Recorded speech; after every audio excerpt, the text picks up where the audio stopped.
আজকে আমি তোমাদের জন্য নিয়ে এসেছি টপ 5 ফ্রি মিউজিক ট্র্যাক যেগুলো একদম নো কপিরাইট, মানে তোমরা নিশ্চিন্তে তোমাদের vlog, gaming video, cinematic video বা যে কোনো ইউটিউব কন্টেন্টে ব্যবহার করতে পারবে।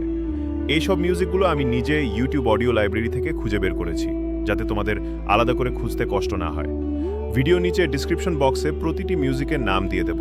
তোমরা শুধু নামটা কপি করে ইউটিউব অডিও লাইব্রেরিতে সার্চ করলেই সহজেই ডাউনলোড করে নিতে পারবে। তাহলে চলো আর দেরি না করে দেখে নেই আজকে top 5 free no copyright music list.